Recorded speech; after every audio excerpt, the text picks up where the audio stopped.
Yesterday I found something new, and this has the potential to be a game changer for street photography. Not for all of us, of course, but for those who care, trust me, you're gonna like it.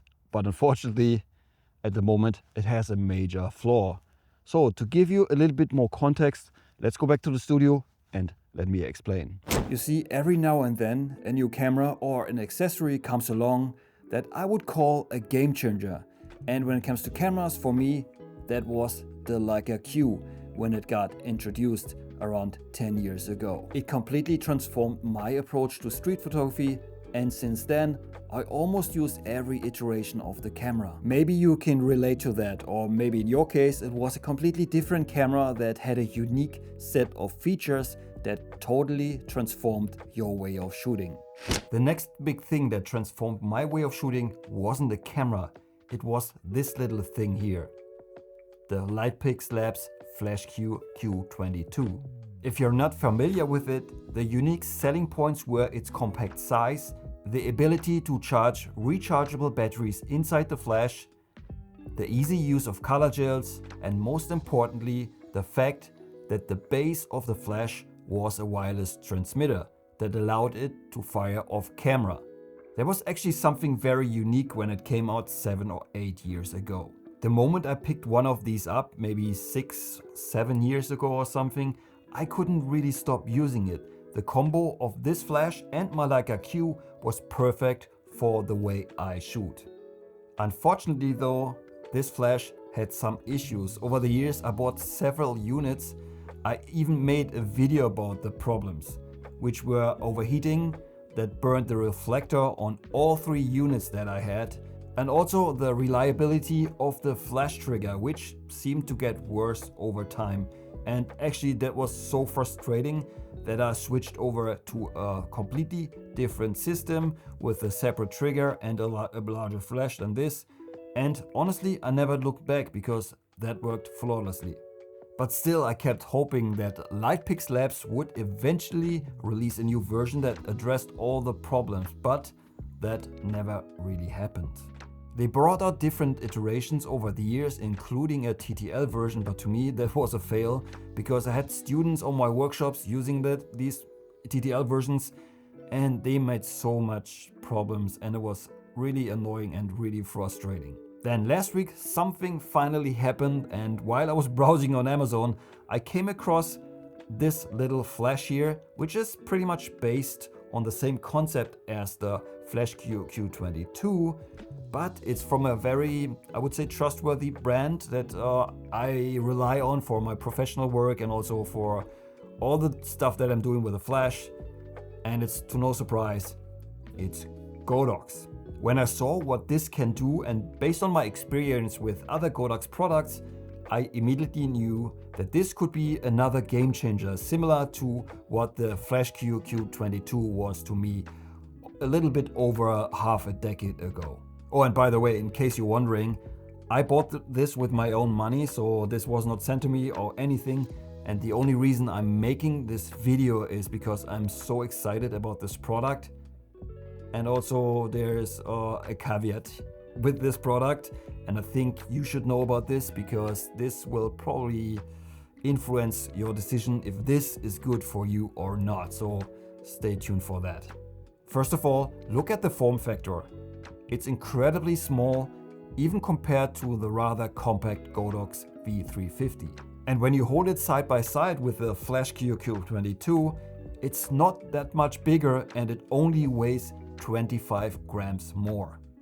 Some might now argue, oh yeah, there's already the Godox IT30 Pro, which is a nice little flash, but this one here is so much more advanced and I would pick it any day over the IT30 Pro.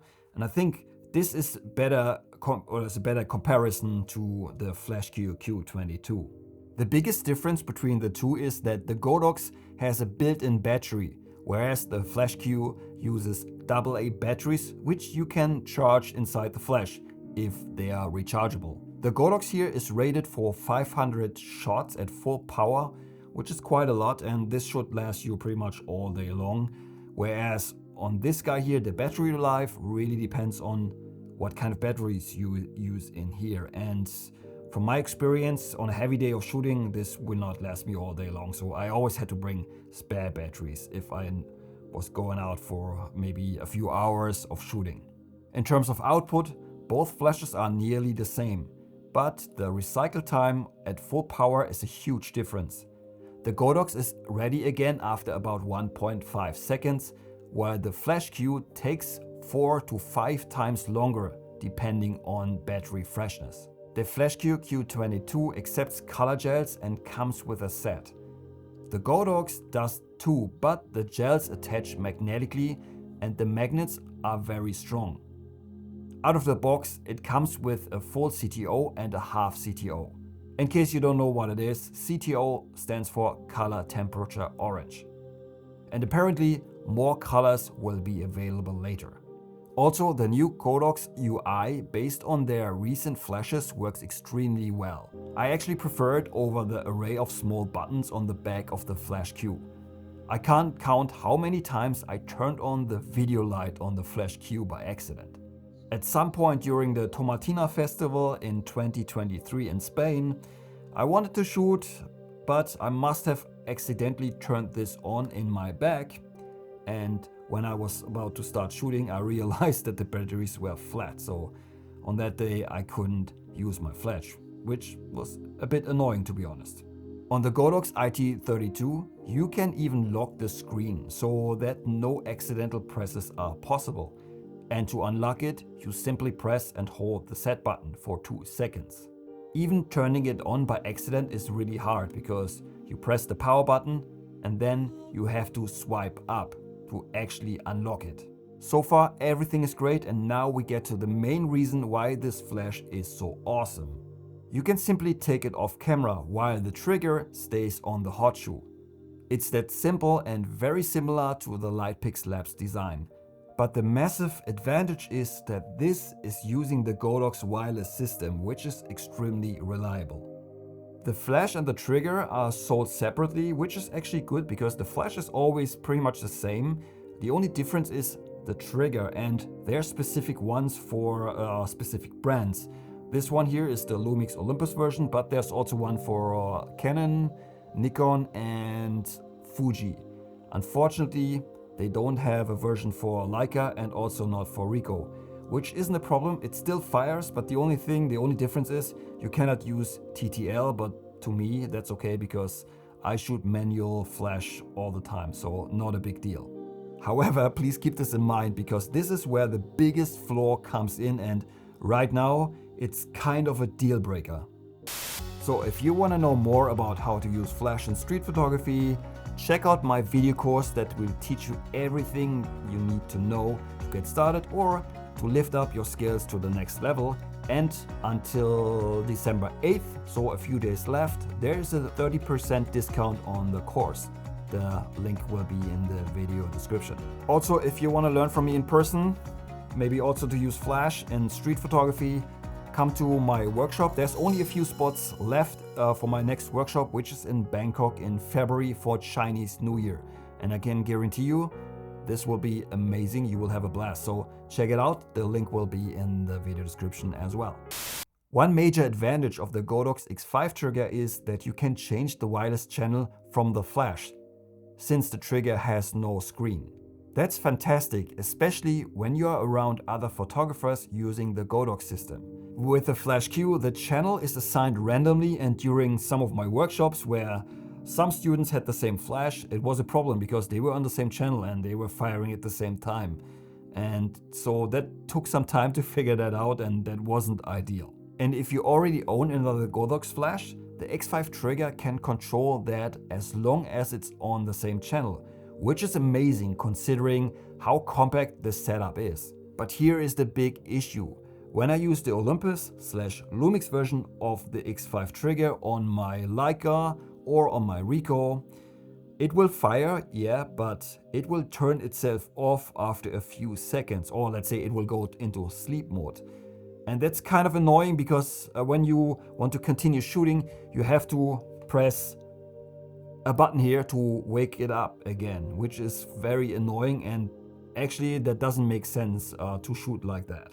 Now, when I do the same thing on a supported camera like a Lumix or Olympus camera, the trigger turns on and off with the camera. As soon as it can't communicate with the camera body, it goes into standby almost immediately. As it is right now, this makes the whole system, the flash and the trigger, pretty much useless for off-camera flash if you're not using one of the supported camera brands.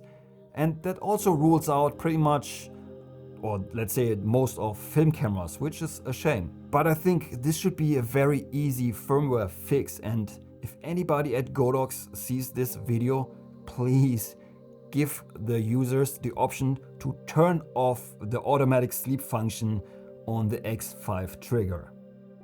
Or if that's not possible for some reason, maybe consider bringing out a non-TTL version that only has the middle pin, and maybe then also add a power on and off switch on the back of the trigger, because I think that would also be a great solution.